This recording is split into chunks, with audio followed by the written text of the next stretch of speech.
Welcome back to the Last Week This Week podcast, episode 29. We're in Modern Studio here today. Yeah. And we got a lot of stuff to go over with you. We do. Oh yeah, well, I didn't say my name. My name's Ian Scott. Yeah, and I'm Zack Huber. Uh-huh. Way to go. Yeah, way to go. I messed up very the intro. professional. I'm so sorry, guys. But yeah, we have a couple of reviews to go over with you guys today. Yeah, we are going to talk about Indiana Jones. Maybe positively, maybe kind of negatively. Yeah, it's gonna be negative. We have Secret Invasion episode 3. We're gonna talk about Barney. Why? You'll have to find out later. Yeah, some Deadpool 3 news. Yes, yep. Deadpool 3, very exceing. And then what else? Star-Lord movie coming. Maybe. Yeah. But we'll all have time codes that you can jump to for any of these topics if you don't want to listen to one or the other. But let's start with Indiana Jones. Yeah, let's start. Do you want to go non-spoilers first? I feel like we can just go. We'll do you want to just go straight? Okay. Just quick non-spoiler, my opinion of the movie. Sure. If you like Indiana Jones, don't watch this movie.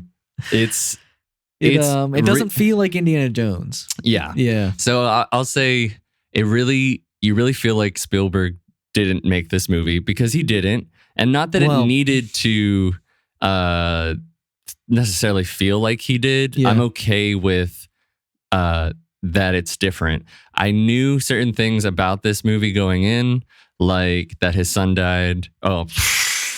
It's just spoilers. Sorry. Nice. That's not a huge one. Not a huge spoiler, no. I went into things and was like, I know this happens. I know this happens. It's kind of more, Indy's a bit sadder in the beginning of the movie. Yeah. I think we had talked about that on the podcast like weeks ago. Yeah. So these are not things that I went into the movie and was like shocked by, where maybe other people were a bit like, oh, I didn't expect it to be like this. Right. So I knew that was coming, but yet still so many of those things and the things I knew were in the movie and I could anticipate and just kind of keep my expectations relatively neutral. I'm like, okay, I'm going to see what it is that we're getting and just base it off of that. I still really did not like so many of the choices. Yeah. And there is potentially a movie in there that I could see what they're trying to do, but it really just didn't work, and the movie's just not fun. Like, it's really not fun. And even the beginning, I know the beginning where it's the flashback, a lot of people were praising, like, it feels like Indiana Jones and it feels great. Like, I would argue that it's trying to be what it was, but it feels so fake. Yeah, and the whole thing is very CGI heavy, and I wished it was more practical. Like, so much of it I wish was more practical, and because it all didn't feel real. Yeah, I mean, and at the beginning. And that goes, I mean, I won't say spoilers. I guess I'll just go into my thoughts now. Yeah. I'm very much on the same page with you. I think you like it a little bit more, you like it a little bit less than I do. Because, you're like, I think you were saying this is your least favorite of all 5. Which maybe some people would disagree with that, but I at least, because we recently watched the 4th one, I still enjoyed parts of 4. Did you? And it's still at least in its DNA felt more like Indiana Jones than whatever this movie is, because I don't know, like, this movie felt so far removed from an Indiana Jones, like any of the fun, any of the adventure just feels, I don't know what it was. Yeah, like, there's just none of the DNA in it. My expectations were low coming into this because I had heard a lot of negative things, but I guess the stuff I was expecting to be really bad, like the rumors of time travel, that wasn't what killed the movie for me. It was like, to me, it was the setting him up with a sad, like, beginning story, And yeah, I mean, removing a lot of what made Indiana Jones him at first, and then pairing him up with this awful sidekick. This like, I honestly didn't Very expect. unlikable. Yeah, I didn't expect Wombat, whatever her name is, her actual name is. You know, I don't. It'll Phoebe come to me. Denver, is that her name? Phoebe Waller-Bridge. Phoebe Waller-Bridges. Yeah. Yeah. I don't think she was a bad actress. I just think her character was awful. Yeah. And there was never a point in the movie that made me think like she had a turning point. You know, she just kind of like gradually came around. And I don't know, that made it even worse for me. Yeah, but you know, you're right. It has a boring adventure. It has a few good action scenes for me, but I don't even think it does for you.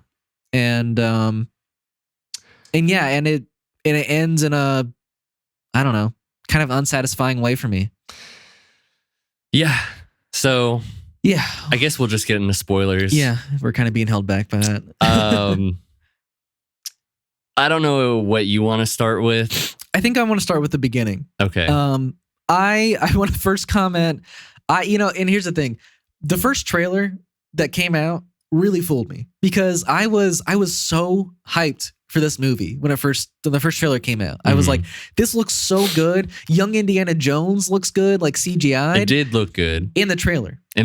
But when you saw it in the movie for like a straight half an hour, it was distracting to say the least. It was like 75% of the time when his head would move or was in like good lighting, you could just tell easily, you know, and that's just a bummer. Yeah. I could, even though it was distracting, if you just take even that out of it. Yeah, sure. I mean, very flat Indiana Jones dialogue. Sure. Very flat action scenes.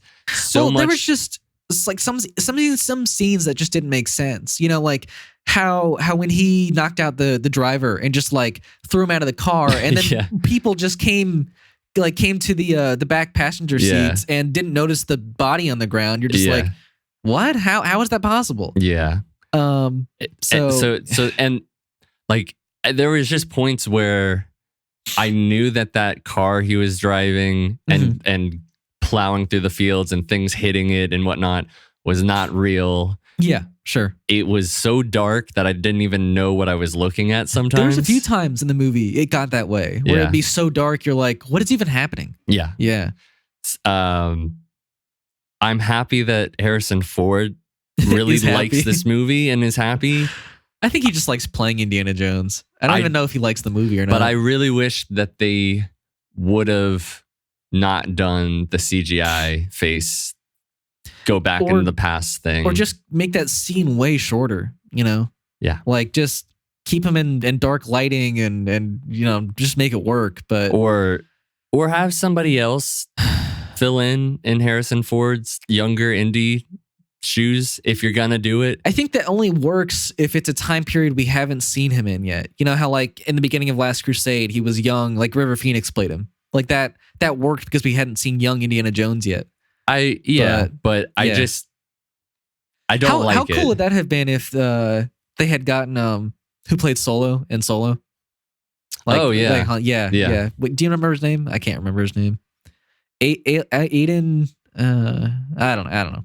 But yeah, I mean that would have been neat. I would have been okay with that. He played a decent young Han Solo, even though I didn't like the movie much. No. But yeah, I mean, you know, you get introduced to, and I do like the friend character. I think he's a decent character, you know, Baz. Yeah. You know, you get introduced to him and you know their origins with the Antikythera. Yeah. Which is the Archimedes dial for the big plot device of the movie. And I here's the thing. I did kind of like the fact that they were searching for like the lance of. Do you remember what that was? It was like the lance that drew blood from Christ.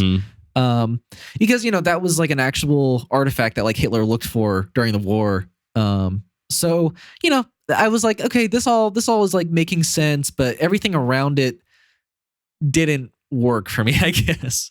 You know, it just like that whole intro scene was like a lot of it was kind of goofy too. You know how like at the end, Mads Mikkelsen's character just got absolutely decimated by this pole and has 0 scars from it. He should have been dead. Yeah, absolutely. Yeah. With decapitated. Yeah. There's no way. I don't know how any character, and like I was saying to you, I think I remember seeing him have when you see him older, him having like a hearing aid in. Oh, right. But then you never see it. I again. never see it again. Yeah. I could be wrong, but I swear I saw like something like a hearing aid or something in his ear. It's possible. Which like I would be like, yeah, you'd probably lose hearing. I mean, at the least, you would lose hearing. Yeah. You know, something, but no, absolutely no scarring, no anything. And like, wouldn't that be cool for a villain character to have a really tough scar? Like, why not just go with it? I don't know.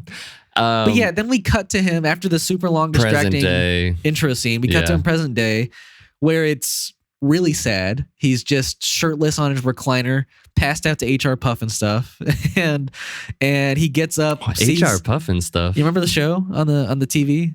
But what is that? It's a Sid and Marty Krofft show. It was like a kid's show.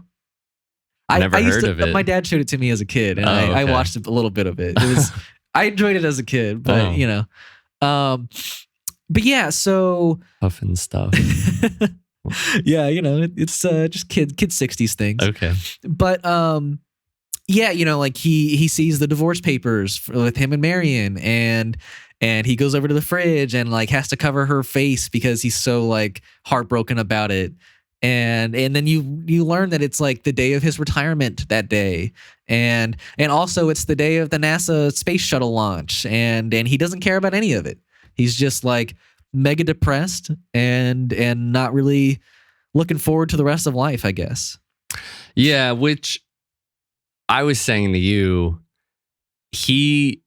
I would imagine that he would be somewhat interested in the exploration of space, considering of aliens from the last movie. You're like, yeah, you could possibly encounter those aliens now, but I don't know. I can also see it from the perspective of there's nothing to be discovered. Like all the things that are worth being discovered is like the history that's already happened the history of man, right? Yeah, on Earth. Uh-huh. But he is actively witnessing history in the present time. Sure. So you would think that, but regardless, I do like Phoebe Waller-Bridge's character when she first shows up, and if she was actually that character, yes, because he's giving a presentation to his class, a lecture to his class. The students don't care. Nobody cares. He kind of doesn't care. And then it's not until she starts to answer correct questions that he starts to get amped up again. Right. And she seems endearing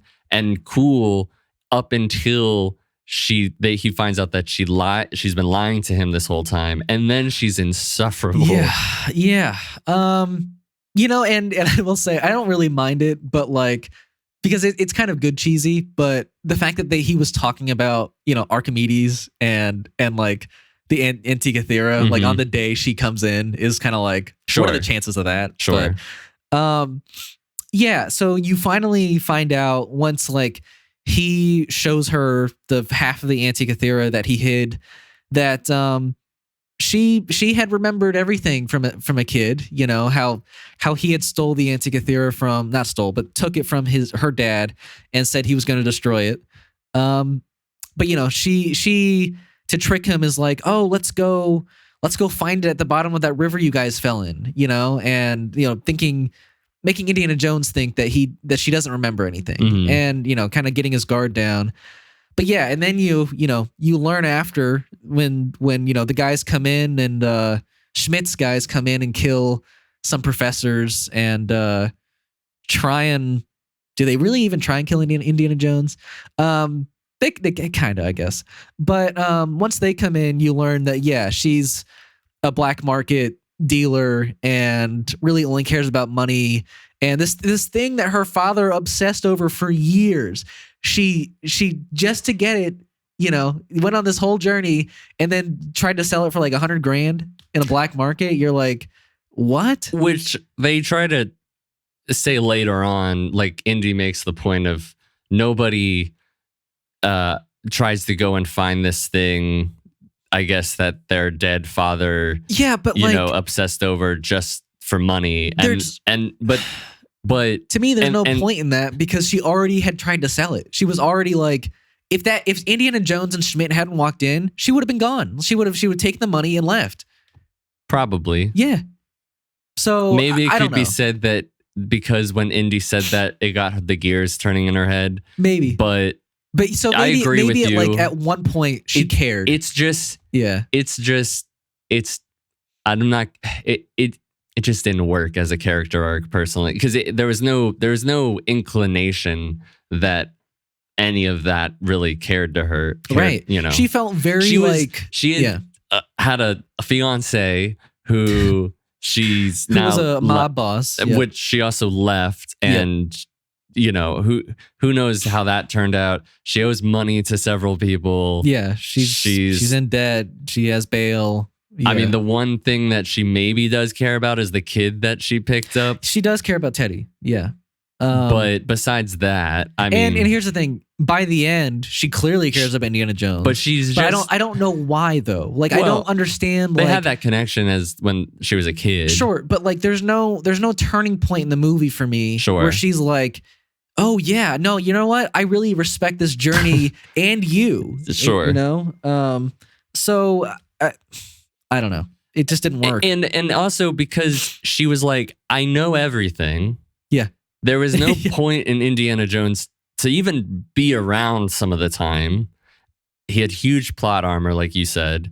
And she was like, ha ha ha, I know everything. Let me I memorized Now- everything, and yeah. And just in such a like a snarky way Yeah. that it was really unappealing, I guess. And I just didn't feel anything for the character No. at all. And I was upset that he was on his last journey with this woman. Exactly. You know? Like, I wish it could have been, you know, obviously I wish it could have been Short Round. Like, that would have been Sure. a dream come true. But And you know, a lot of the action scenes are just chase scenes, yeah, to be honest. they are. And And here's the thing: like I said to you, I like the chase scene when in New York in the beginning when he's on a horse. Like, I think that's good Indiana Jones action. I also like the car chase scene, some of it in Morocco, because I think it gets to be too long at one point. That's also another thing. This movie's too long. It is too long. Yeah, I mean, both you and our friend Ryan, who I saw it with, wanted to walk out in the last 40 minutes to half an hour. You were just like so ready for it to be over. And I was so bored. Yeah. I really was. Yeah, you know, and I could tell Ryan was bored because he looked at his phone, and I was like, "Hey, man, we got 40 more minutes," and he was like, "No, you're kidding." Yeah. So I was actively checking my phone, wondering how much time I had left, which is not That's- where I want to be at. And No, that's not. really I'm not bad. trying to like be mean about the movie or say like Yeah. I wanted to love it. No, I yeah, just I didn't. wanted to love it too. Yeah. What else? I mean, Well, I think we should. Oh, go on. No, you go. I mean, Yeah. I don't know how much you want to get into it, but you know, like the ending, you know, cool idea to have it, you know, not end up like I actually did like the idea of them going into 1930s Germany or 1940s Germany. Yeah. And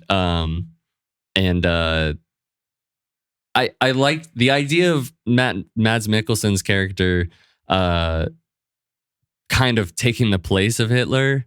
Yeah. Although here's the thing, I think that plan isn't. It's a cool plan that I wish we had like got to know earlier in the movie for us to have some more stakes, because we never know his real motivation until the end.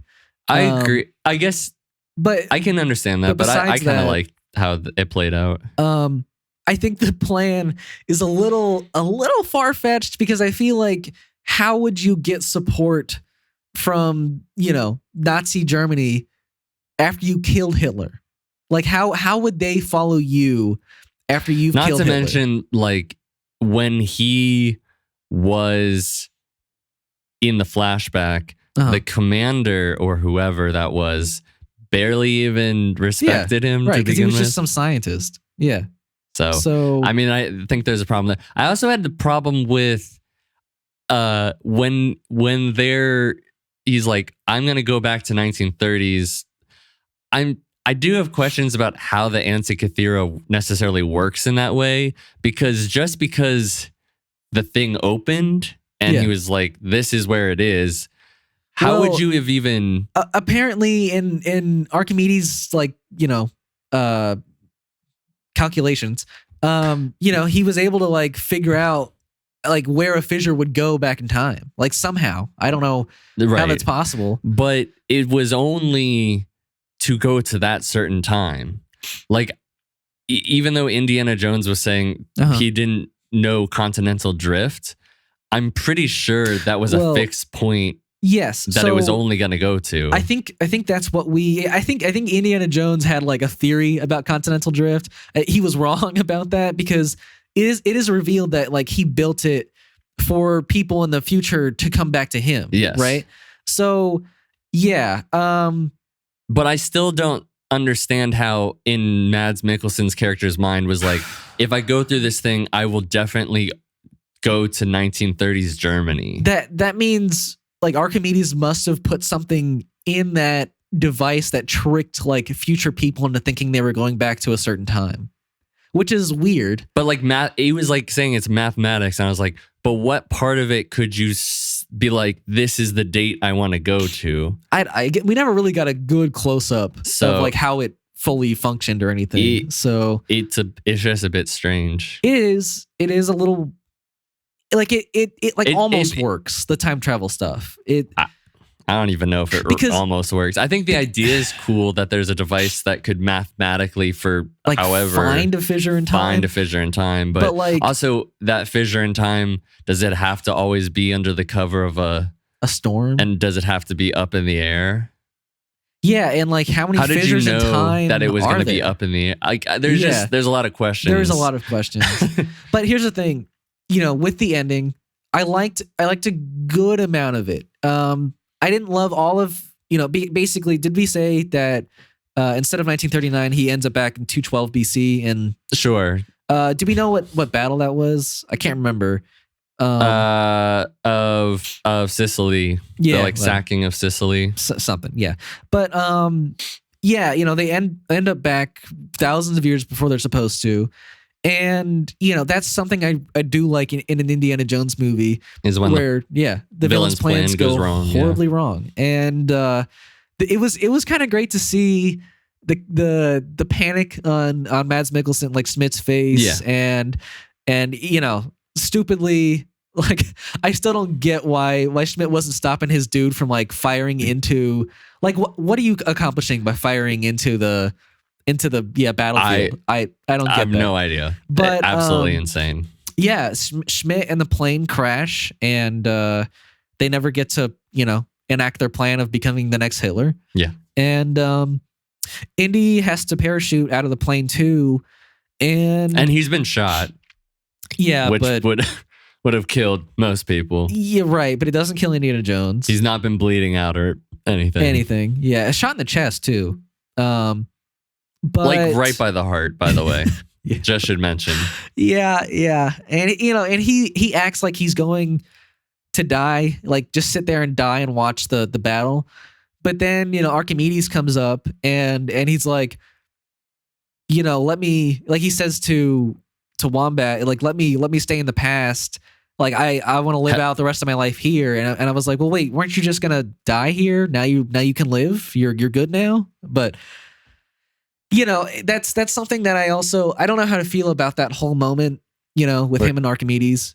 Like, I feel like I would have been okay with just like the plan failing and Schmidt crashing and them going back. Like, I don't think I needed all of that, where he was like, I want to stay and possibly mess up history. And she's like, no, I'm going to knock you out and just drag you all the way back to New York City. Like, I don't know. Because there's two things about that's not great. First, it felt very unsatisfying to just get him knocked out and then we're back in New York City. Yep. And also, if that's what he wanted to do, like it's just, I feel you, but then like, I get it, because she didn't want him to mess up time. Wouldn't he understand that like he can't stay back there. Right. And that's my thing, is that like the like real Indiana Jones would never have, done that. He would have respected history enough to be like, I gotta go back. But, him in his old age just didn't give a shit. Yeah. I will say there were a few moments in this movie that felt like Indiana Jones for just a minute, which was like when they're in the ear of Dionysius and they're like, hey, there's this echo yes. and water displacement, all these things. I was like, cool. Okay, cool. He's good. Puzzle solving. This is great. This is what I needed, not him just taking a back seat to everything. Yeah. Not really having like he's locked up. He's not doing anything in the third act, really. There's it becomes her movie. Yeah. And it was nice seeing Marion come back at the end. But for me, there was still no reason for it. Yeah. There was like there was no indication that he was back. Right. Yeah. It was, and that wasn't even the implication for me of why she left in the first place. So I don't know. Most of this movie didn't work for me. I'd just prefer to keep it the original 3. I would have been okay with it if they ended on 4.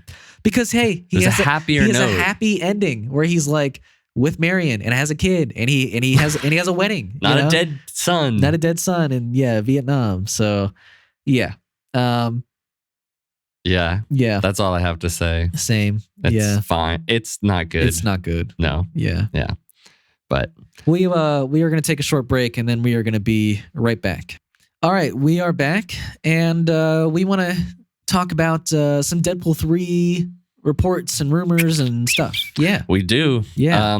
I'll let you get to it. So we got the big confirmation that Jennifer Garner is returning as Elektra for the first time in 19 years. Is it 19, 20? 2005 was when the movie came out. So it'll be about 2024 is when Deadpool 3, Okay. Yeah. All right. How do you feel about this? I think it's neat. I obviously, I think I've only seen, like the original Daredevil and not, the Elektra solo movie that she was in. But, and I haven't heard anything good about that Elektra solo movie. I've only seen bits and pieces of it while it plays on TV. But, I think bringing back like longtime characters from like that Fox era where you had Fantastic Four and all these kind of like individual properties coming up. I think it's fun to bring those characters back. Like we got the rumor that Storm is coming back, right? And I think we're also getting a rumor that like Jessica Alba might be coming back. So as like Invisible Woman. Oh, so but I think that one's less confirmed for me. But okay. I think it's neat to bring back these characters who haven't been around for 20 years. Like I'm down for it all. I think it's be really nice to see that character get some sort of redemption, I guess, from the poorly received movie that she was in. Right. I'm wondering how much of her is going to be in this movie. I would assume that considering that like we're getting a report this far out. Yeah. I'm not going to say she's in a lot of it, but it would seem maybe a somewhat significant amount. I think like 15 minutes, maybe. I would predict 5 minutes for each of these characters. Like I think 5 minutes is a lot of screen time. Like you don't realize it, but like I don't know. I feel like 15 minutes would be a lot for that kind of a character. Because at that point, I feel like she would have to be a part of like a group they're forming, maybe. Maybe. But yeah, I feel you. Like a short amount of time. And yeah, I think this movie might be like, because of that, I think this movie might be like the first like true multiverse, like travel across the multiverse experience we've had. Like maybe yes, Doctor Strange tried to do it. They kind of did for like 2 or 3 universes. I think this could be like, I jump from here, I go to here, and then I go like, to this universe. I feel like it's possible that we're seeing a ton of different stuff, because I'm also hearing reports that like there's multiple Wolverines in this movie, and different universe Wolverines. So, Why I say 15 minutes is Yeah. because from what you're talking about, I could see where they get into Elektra's universe Right. and they're there for a little while. Okay. And she's like guiding them through it, you know? Maybe. Yeah. Do we really want to spend that much time in her universe though? I don't know. Well, if it's I don't think that's a problem if you're like in Across the Spider-Verse, they spend a significant amount of time in all these other universes, but there's Sure. a plot. I guess pulling I'm them thinking along. that like what fans are like dying to see that universe, Elektra's universe. Like, yeah, maybe the character, but I don't know if I'm dying to like be in her world for an extended amount of time. It just depends on what's going on, I guess. Sure. And maybe I trust they'll combine universes like Flash did, where Maybe they had Michael Keaton's, Batman and the same universe as like the DC universe, basically. Yeah. I mean, I think So- this is definitely a confirmation though that at least it's a multiverse story. Oh yeah, for sure. I don't think I ever doubted that. Yeah. But I think Yeah. I think it's safe to say at the very least this is a multiverse story considering Deadpool's going into the MCU, considering we're getting Hugh Jackman's Wolverine, now Elektra. Yep. And I think very possibly Storm as well. I'm very excited. Uh-huh. I don't need a bunch of cameos. No. But I'm very excited to see if we're going to get Jennifer Garner coming back as Elektra. Like, I'm very excited to see what other cameos we could get. Yeah. Yeah. Because I don't know. I think Ghost Rider could be cool. Ghost Rider would be very cool. Yeah. I think, and I really wanted him to return for Doctor Strange, but Yeah. it's okay. It's fine. We can have it now. Over or under 50%, we see him in one of the Avengers movies coming up. You think? I think Secret Wars is very possible too. Okay. Yeah. So over 50%. I think over. Yeah. Okay. Yeah. Especially since he returned for Superman. I feel like Yeah. I don't know. He would be willing to do anything comic book related wise now. But yeah, I think other than Elektra, we got some set leaks about the new suit from Deadpool. It hasn't changed a ton, but it is like a deeper red. There's a couple little changes on the suit, like the belt looks more like the comic logo for Deadpool, the little like logo on his belt. Mm-hmm. He's got some gold on his suit now. It's like gold in the glove, I think, and I think on like one of his straps on his leg. So yeah, I don't think it's like a distracting change, but I actually like the little changes they've made. Like I think More than the first one. I think I like it more than the first. I think the first two used the exact same suit. So I think it like I was telling you, I didn't really pay too much close attention to it. It just looks like the same suit, and I'm fine with that. And it doesn't need to change. I'm okay with it. I don't think. Yeah, I agree. I don't think suits ever need to change. Yeah, but they made small improvements that I think work. Yeah. So I mean, I don't know. I think the first one is great. Yeah, right. It's already one of the best like comic accurate suits out there. So, yeah, it didn't need to change. Sure. Yeah.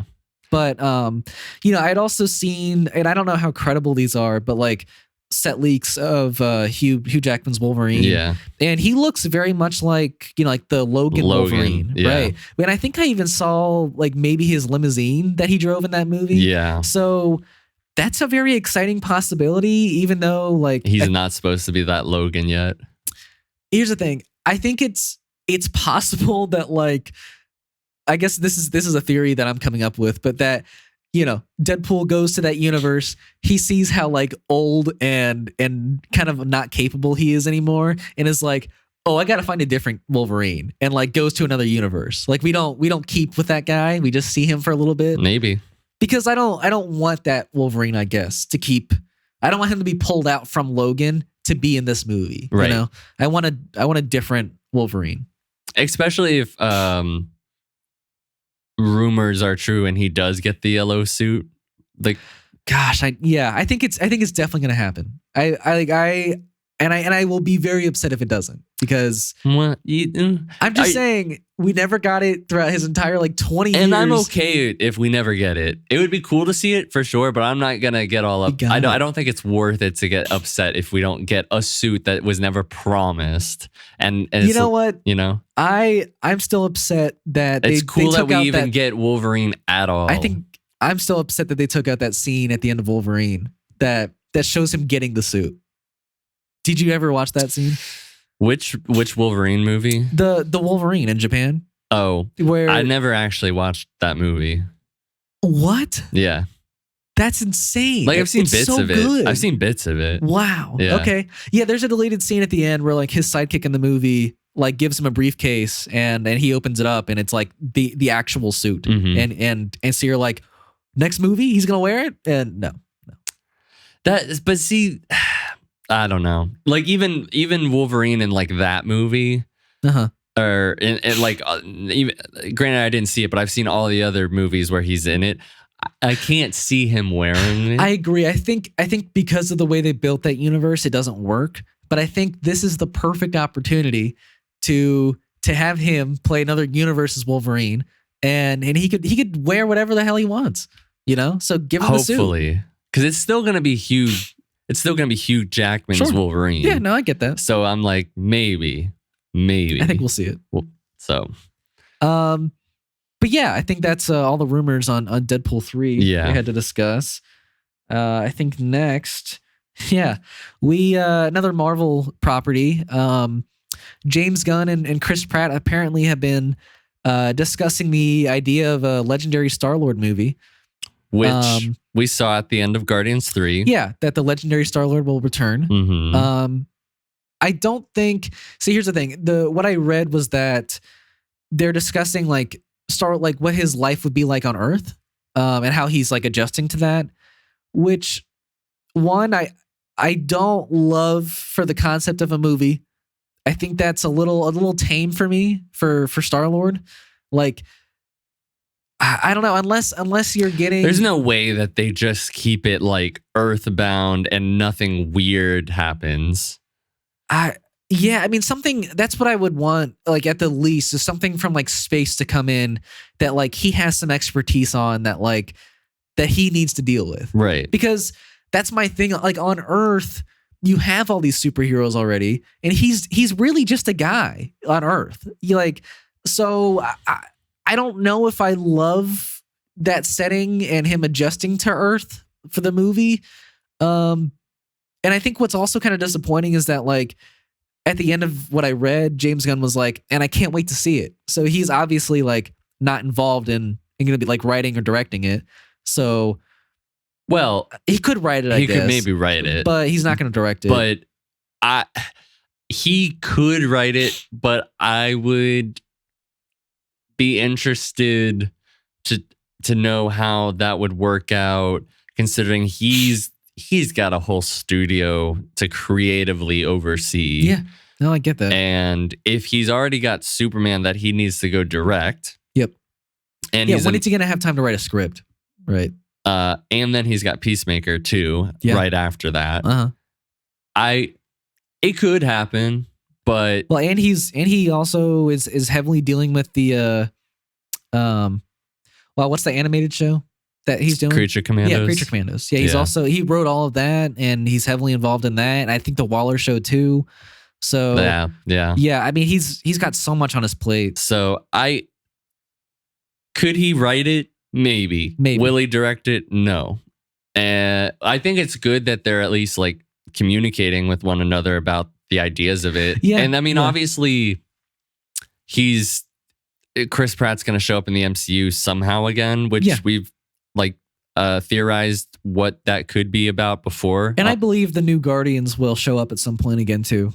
Sure. Yeah. But I don't know. Yeah. I don't really know. I don't love the idea of what they've discussed. I hope it's more like what I mean, he's got to do some of that on Earth. I mean, sure, I don't mind if it starts off that way. Yeah. But how we had a hypothetical about the Guardians and what we would want to see them in next. And I said, I want to see a Nova team up where he's mentoring a young Nova and they go, into space, which could be that. Sure, it could be. I'd like that very much more than what they're talking about. But here's the thing. But they obviously, it doesn't seem like they have much of an idea if this is point. All that's been said. I mean, in public, right? So, like, here's the thing. I can't say I'm worried, because if James Gunn comes up with the idea, I trust the hell out of this guy. Sure. So, yeah, I guess I'm not worried. I think it's just a little weird of a choice. Yeah. Yeah. It's a little weird. Yeah. What's also a little weird is there is a movie with Daniel Kaluuya from Get Out and from Black Panther. Probably seen him in a bunch of other things. He's the voice of Hobie from Across the Spider-Verse, Spider-Punk. He is going to be in a Barney movie that's coming out. You're like, there's a Barney movie coming out? Yes, there is. I think it's still being shot. I'm not entirely sure. I'd have to double check on that. But there was an interview where he was talking to, I think it was Variety, and he was saying that it is more adult focus, which he was saying it's not like it's going to be rated R or anything, but it's close, isn't it? It kind of goes to that border. There's I can pull it up. He was saying that it was surrealist, kind of almost like a Charlie Kaufman or Spike Jonze movie. And it's said it's really a play for adults. Not that it's R-rated, but it'll focus on some of the trials and tribulations of being 30-something growing up with Barney, just the level of disenchantment within the generation. I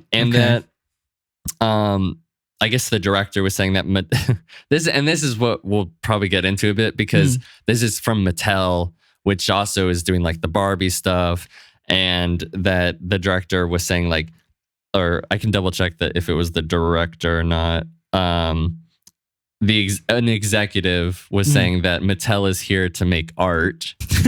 Which is look, here's the thing. They're not gearing these movies for kids. Their markets are, so they are making art in a way. Sure. Yeah. And then it was also just, quote unquote A24 . Yeah, that's right. And I think this is interesting for a couple of reasons. I think it sounds ridiculous on paper. Yeah, for sure. But so does the idea of the Barbie movie being ridiculous. No, I get it. But so was the Lego movie, and that turned out to be great. I think it's a good, fun kids movie. But before I don't think it's in the same vein as is what Barbie movie and this movie will be. But Lego movie, if you were we're making a movie about Lego, people were just are you kidding? Why? And it turned out to be one of the best movies that year when it came out. Sure. Probably best numbers wise. What do you mean number? It was a great movie. I think it's good. I don't think it's right, great. Regardless. I think it's great. Okay. I think it's a great movie. Okay. I think I was telling you, the cynic part of my brain goes, they're making these movies so they can kind of boost up their product, and that's a way to get sales. But like you were saying, the Barbie movie, as much as it is a pop cultural big movie that is clearly getting a lot of traction, but I think part of why it's getting the traction is, there's the big Barbie name, but also because of how the movie is being presented and what it's kind of being, and how much fun they're having with it. There is a part of me that's when they say they're making art, it is this weird thing where I'm but it feels like it's something that's to boost sales and product, but all that's what it's saying here is points to the fact that they really are making art and making their own movie. Because if you're making a Barney movie that's apparently geared more towards 30 somethings and is going to be surrealist, right, and quote unquote A24, which you can say A24, but that doesn't mean it's going to necessarily be like that. Yeah. I I mean, I have to trust them that like there's some idea here, and I hope it's good. Yeah. But I don't know. I just think it's interesting that like this toy company is like, yeah, let's make avant-garde, let's put the director Greta Gerwig of Lady Bird and Small Women or Little Women and have her do a Barbie movie. I'm like, okay, cool. Yeah, I think for me, I feel like it's more of just a smart move, not to like boost their like the sales of their toys or anything, but I feel like they know that the adults of today, the late 20s and 30-year-olds, like they all grew up with these products like Barbie and the 8-Ball movie that's coming out that's like a borderline R, like a rated R movie, like horror movie maybe. And then you have like which I like that idea. By the way, it's neat. And then you also have like the Hot Wheels movie that's like supposed to be like a gritty racing movie, and you're like, okay, so like these are all brands that we grew up with. I think the themes of these movies are geared towards adult audiences now, and we're the ones who are going to see movies these days. Like I feel like a lot of what has happened in the last 20 years too is that like everything has become more adult like marketed. Like it's like in the 90s and early 2000s it was very like, let's market everything for kids because that's who's like driving, parents to go do certain things, which they still are. Sure, but like everything is a little more adult centered to like fast food chains and whatnot. And I feel like this is going right in with that. Where like, let's not market these movies and make them for kids. Let's make them for adults who like actually are going to the theaters and want to spend their money on a movie, I agree, but I understand what you're saying. Right. Maybe I don't entirely agree, but I think part of why that is I think we are collectively everybody perceives the world in a more serious, darker tone right now than even 10, 20 years ago. And maybe that has some effect to it. But what I also want to throw out is maybe this is the same like nostalgia.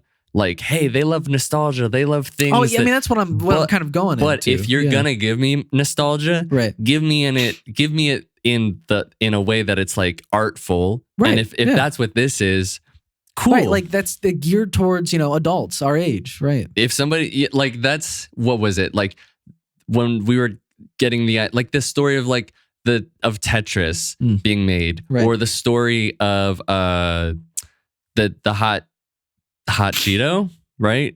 Flamin' Hot Cheetos. Yeah. And I heard good things about that, by the way. And Air, a movie about sneakers. Like, right, that's a dad movie. Give us interesting stories about these products that we know, and they have a good story to it.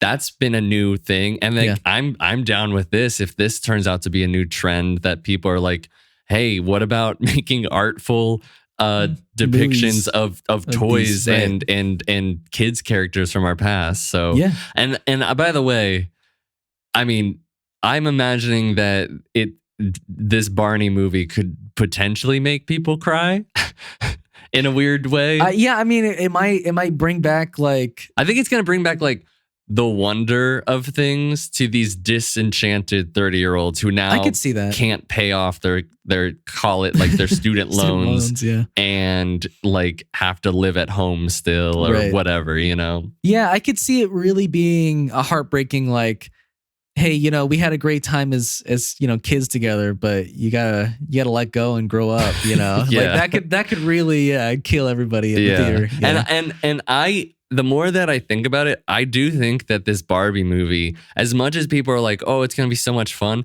I do think that it's going to like emotionally actually make some people like cry. And I do think that it's going to be quite effective. Huh. Yeah. I didn't expect that. I do think that this movie, like along with, I think when we see Oppenheimer and Barbie, I think they're both going to be very well put together, actually like affecting pieces of. I think people, it's like a Trojan horse. I think people are like, oh, let's go see this movie. That's going to be so fun. Right. And everyone's going to be like, oh shit. Okay. Yeah. It'll still be fun, but I think, Yeah. I think that's going to be a good way for the movie to find success. Yeah. Yeah. Yeah. We're going to take a short break again, but we will be right back. We are back, and we are going to be talking about some John Wick news. Yeah. We got some reports and comments about the ending of John Wick 4 and kind of John Wick 5 here. So if you haven't watched John Wick 4, spoilers, just so you know. Yes, yeah. Jump ahead if you want. Right. But basically, we got, so the director, Chad Stileski, is that how you pronounce it? I don't know. He said they had shot an alternate ending for John Wick 4 where it wasn't ambiguous at all, and you just see John Wick alive at the end. Yep. And just standing out in the distance, I guess. Yeah. And I think here's the thing, that it's a little bit of a bummer for me, because I did like the fact that he died. I was happy with that. Yeah. But and I guess I was happy with the fact that like this was going to be a true finale for John Wick. But the fact that the director and like, the way the movie was shot originally was just that he's alive and this isn't his finale. It's just a bummer for me that I feel like they kind of just copped out a little bit. Yeah, I have a couple of thoughts. One, is this true? Is what the director's saying is true?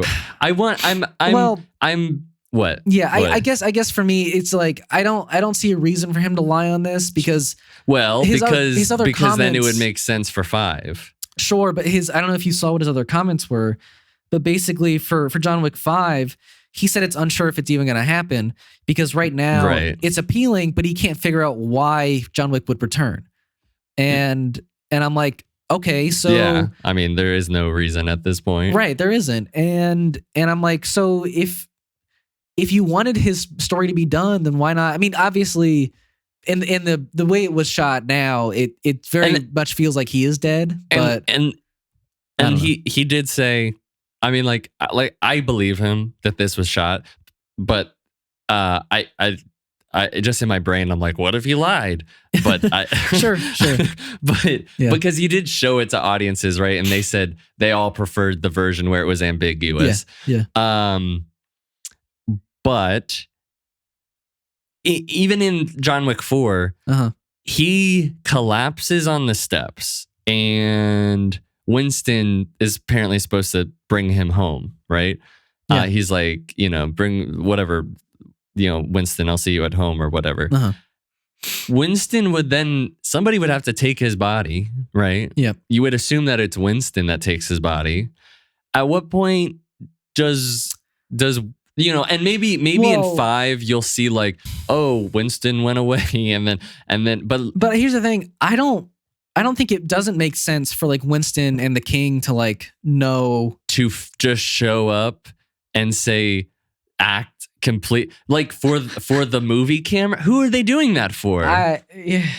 You're not wrong. That's what I'm saying. Like, why are they there? Yeah. Why are they doing any of it? Yeah. Unless you tell me that like in 5, like people were looking at them to make sure like he's actually dead, and this is all like a performance that they put on. Right. It doesn't make any sense. But also, why would John Wick be standing off in the distance?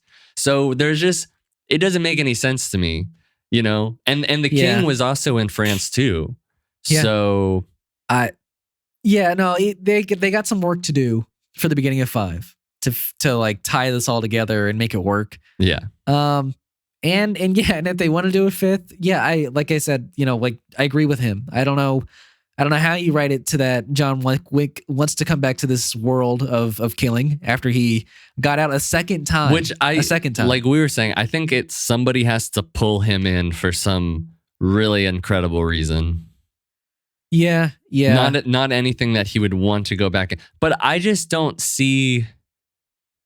I'm glad they went with the ambiguous ending, Uh-huh.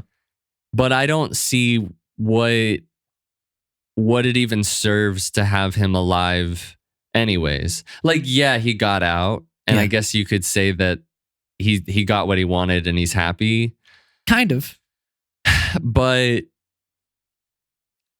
I don't know. Because he really just compromised in a way. You know, that was my thing, is that like for him, like when he got out, his goal, he got out, which was a goal of his, sure. Yeah. But like the goal at one point was, it felt like John Wick wanted to just destroy everything, you know? And I feel like he got told, you know, over and over again, you can't do that. Right. It's impossible. Yeah. And so he like had to compromise. So yeah, did I not love that aspect of his ending? No, but I don't know. So yeah, maybe I'm contradicting myself. Maybe I do want a fifth one. I don't know. But yeah, I mean, I do want a fifth one. I don't love how it's going with the story after 4. I think I just need some time to breathe too with John Wick. I feel like give us like 5 years between this one and the next one. It'll probably be something like that. You think so? Well, here's the thing. Maybe 4. Possibly because, you know, they have spin-off movies coming out, you know, 2 of them at least. So very possible we wait a good amount of time. Yeah. Yeah. But yeah, I think that was it for John Wick. Yeah. But yeah, I think that's the last thing on our docket today is Secret Invasion review. Yep.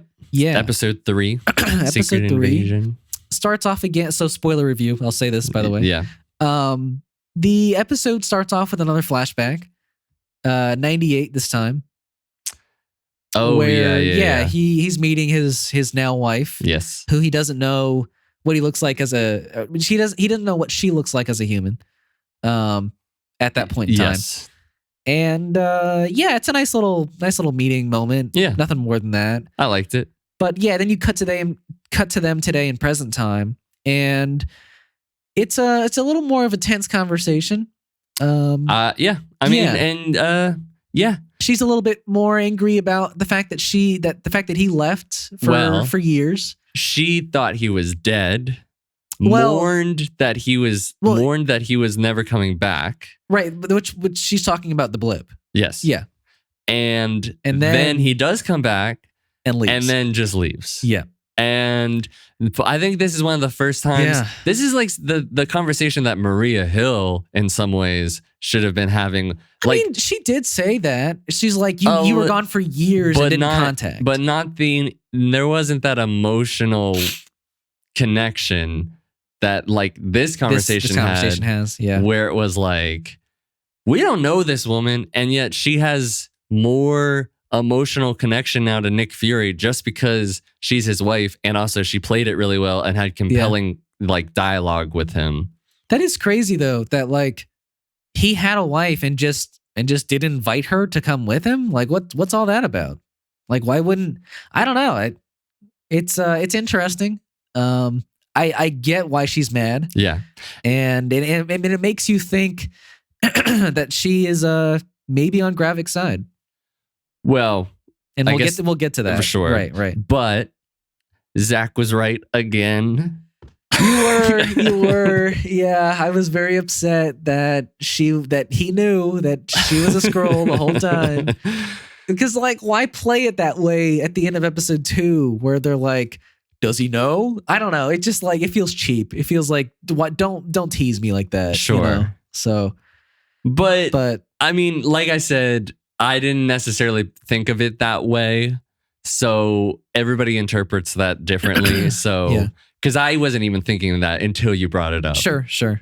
I was like, oh, he knows. But you even brought up the fact that the director said they filmed it that way, and they were like, oh, it's better if we leave it ambiguously. Which I guess if you want to make your stuff good, or a director's like, oh, we'll leave it ambiguously. Yeah, we'll do it like Inception, Christopher Nolan. Yeah, people love interpreting their own endings off. No, of they things, do. So. I like it. Yeah, it's thought provoking, but right. If you leave it ambiguous for an episode and then the next episode you go, oh no, it's this. Right. You're like, what was the point of that? What the hell was that? Yeah. So, but I didn't take it that way, but I know you did. So, But yeah, then we get a lot of Talos and Nick Fury this episode. Yeah. Nick Fury has to come back. I will honestly say this. This is in a lot of ways. This is like almost Talos's Episode? show, or even episode. He's in it like Yeah. a whole lot. Yeah, he's got a whole solo scene with Gravik at the cafe, So good. which was a really good scene, even though I'm bummed I was spoiled by that from the trailers. You know, like I had seen that that's cafe. exactly what I was thinking about. So I was like, oh, I was like, recognize I the already setting. know Yeah, that they're all everyone's- going to change. Yeah. So Yes. yeah, Because that would have been more like, oh shit. right, Oh, holy shit. right. And then I was a little But he surprised. still was just like, I'm going to put a knife through your hand. Right, and, that's what I was and gonna say. John Wick for you. I'm very surprised he even went there. Like I get this episode, every time someone mentioned Gaia, he would just snap. But like to me, if I'm Gravik and Talos assaults me with a knife, I'm getting everybody in that room to get after Talos because he crossed that line. But you know? he was like, if you like, he was like, I'm going to tell everybody about your plan. Or even more of a reason for Gravik to attack him. honestly, it's been a couple days since I've watched the episode.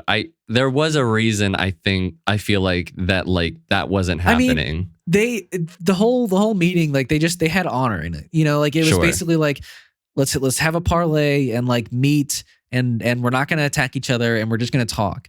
But I feel like once you assault a man, I feel like that is off. Like, you know, there's nothing off the table. But now. he also threatened Gaia. Sure, he did. And he did Yeah. the whole Tedros from the Idol, like, what was it? My daughter's name stays out of your mouth. Yeah. Or actually, that's more of a Will Smith thing, I guess. But yeah, so you get all this Talos and Nick stuff where like Nick has to, you know, I really did like their chemistry this episode and everything Nick had to kind of like deal with from Talos, even though like I think Talos is maybe giving himself too much credit where he's like, no, it was all us. None of it was you. And I'm like, let's think about it though. If you have an entire spy network Sure, who's given Skrulls. you the information that's built you up, like he's essentially the Littlefinger of Sure. the MCU, sure. it would seem. Yeah. And I'm not going to say that Nick didn't do anything else, because I'm sure he did. Yeah. And Nick Fury's like an incredible character. Right. But, I mean, they did, if that's true, I mean, you know, how much would have he actually been if he didn't have this spy network of Skrulls? How much would he have worked his Sure. way up and Sure. and gotten the information and the power that he has now? But I feel Or like did have. you know, even he like even Talos mentioned that like, oh, you didn't start to move up until like we started helping you. And I Right. feel like maybe that's an exaggeration too, because I feel like we saw that in Captain Marvel where he got some like notice that he, you know, dealt with this like Skrull invasion and Kree invasion and like had Captain Marvel on his side. But yeah, that's when he met Ben Mendelsohn. Sure, but that's not when the Skrull network happened, you know? But he said until you met us. Okay, I guess my interpretation was until we had the Skrull network, you Okay. weren't shit without us, you know. But I don't know. Sure, it's close. So, But the one thing about that scene in the car, yeah, again, everybody in this show, the scene with Gravik and Talos, I know what you're gonna say. huh? I know what you're gonna say. He's not taking anything like Look, nearly as seriously But as anybody I else. did love that reaction after like the second time he said all of that. Talos to Nick Fury, he was like, "Look, we're here. I get it. You know, like you're mad and you deserve credit, but can we not do this right now?" And I was like, "Yeah, no, that's a valid reaction. I feel like that's not a Samuel L. Jackson. That can exist as Nick Fury Potentially. So I don't know. I really Yeah. did like a lot of like them having to stop the submarine shooting the missile. Yeah. Talos getting kidnapped, Nick saving him, the whole like the dude calling him a traitor, killing him. Sure, yeah. And getting the information from Gaia. Then we get to what, you know, this is one of the things about the episode that I didn't like. I think it'll have huge ramifications for the next episode and the rest of the series, is Gaia dying. Crazy. Did not expect that at all. Especially, I guess for me, it was the fact that like they had tied Emilia Clarke to this role. Yeah. And I was like, oh, they'll use her for the full 6 episodes. Yeah. But halfway through, she's gone. So, and I think it's good for the story. Yeah. But I thought I was gonna get a bit more out of her. You know. Sure. I feel a little cold and sad that like, oh, that's it. But I do like, yes, she love- was like the spy, but like that was it. But I guess for me, I like how it came about because, you know, you saw like I mentioned earlier, Talos snapped whenever Gaia's name was mentioned by anybody. Yeah. You know, the guy who Nick was going to shoot in the nuts and Gravik, and his consequences of snapping, you know, directly he'll probably led. do something stupid. Huh? I said Talos will probably do something stupid. Well, I mean, and he did. He killed that guy. You know, the guy who he needed information from, and because of that, he asked Gaia to basically reveal herself, and it got her killed. So he inadvertently got his own daughter killed. So I think it really works for the story. But yeah, I feel you. It's a bummer she's already gone. Yeah. But I really did like that whole scene where like Nick wanted to go harder than Talos did on the guy. Like, yeah, I don't know. I think all the conflict between Talos and Nick Fury was done really well this episode. Yeah. But that's I guess our thoughts on Secret Invasion. Oh well, there. One last thing. His wife getting that call. Oh yeah. And do you have the same thought as I do as who's behind the phone? Maybe. Because I felt like I heard Rhodey's voice. Oh, that is something I did want to bring up. I was thinking about it earlier. Now I'm feeling bad. But there was a reason. Oh, if you wanted Rhodey to be a Skrull, would it be cool to tie in the fact that I know what you're gonna say. Since he like heard about the Skrull thing like a while ago in that conversation with Nick he had last episode, would it be cool that when he was doing that, like finding out about the test when he was like a test pilot or something, or like what that because just to tie in that he is not himself, like when Terrence Howard used to be Rhodey. This is like, you know, like a cool way. So are you saying that like if it's revealed that he's a Skrull, you would want Terrence Howard to come back? No. Okay. Not that, but that I don't know. Like I just think it'd be kind of interesting if like this whole time he was a Skrull. And it's like ever since he was played like by Iron Don Man Cheadle. 1. Yeah. It would be neat. I guess that's the thing. I wouldn't want Terrence Howard to come back. Yeah. No, I don't. Not. But just, but I feel you. I think that would be a huge bombshell to like the MCU that he's been a Skrull since Iron Man 2. Like that'd be crazy, and I would love something like that. Although I would need it written really well. Like they would need to explain why he was doing certain things at certain points, like why he was helping Tony at certain points. I feel like some stuff needs to be explained there, but it's cool. Probably not. Probably not that long. Yeah. But he could be.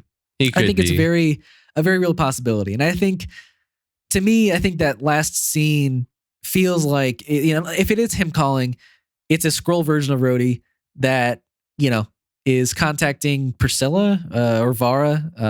You know, Vara is her real name. You know, for her to kill Nick. Yeah, I think she feels conflicted, by the way. I mean, how could you not? This is the man. Was it to kill Nick? I like they didn't say, but it feels like she's getting a gun to kill Nick. Maybe. Yeah. And which is kind of I'm sorry. Why does it why does she have to go to a bank to open this vault to get just like a fucking gun? And she had a safe, you know, she wanted to store her gun in a very secure vault for some reason. I don't know. It was very fancy. Yeah. Weird. Yeah. I don't know.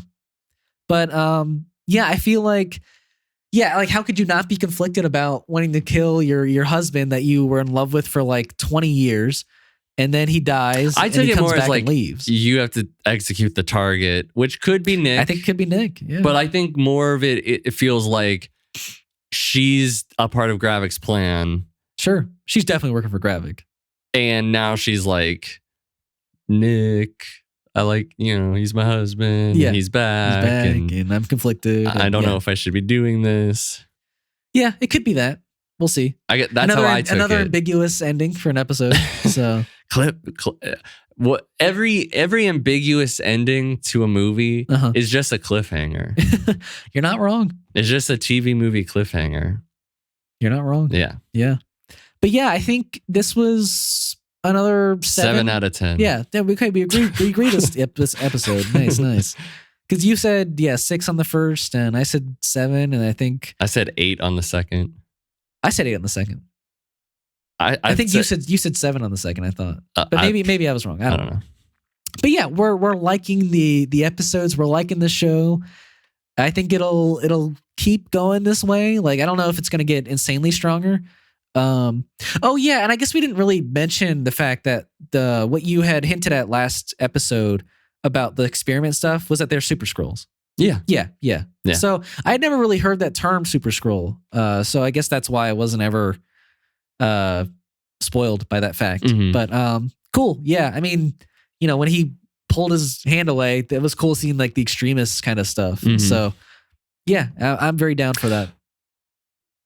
Do they not scrolls just heal that way normally? I feel like that's a new ability. Maybe. I think so. Okay. But yeah, that's our thoughts on Secret Invasion. Yep. And we now take the time at the end of the podcast to talk about what we watched in the past week. Mm-hmm. Did you watch anything? I've been watching very recently Downey's Dream Cars. I've never heard of that. It's on Max. It's okay. Robert Downey Jr. Okay. I did hear about this actually. Okay. Yeah. It's him taking his normal combustion engine cars that he loves, right? Very nice cars, and turning them into eco-friendly cars. Okay.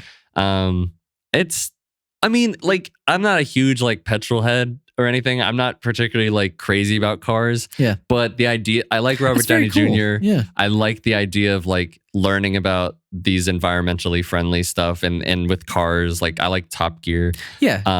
And it's pretty good. It's just one of them shows. You get to see Robert Downey Jr. as his actual self, and which is not too far removed from a Tony Stark. Really? Okay. But he's also kind of annoying sometimes. Really? To be honest. Wow. But I don't know. He's cool. I love him. But and that honestly might have been it, unless I think about something else while you say something. So yeah, I had been watching a good bit of Walking Dead again. Okay. And here's the thing: you had, when I first mentioned it, you were like, "Is it slow for The Walking Dead, or is it slow?" And I at first I had said it was slow in general. It wasn't just slow for The Walking Dead. Oh God. It is slow for The Walking Dead. Oh God.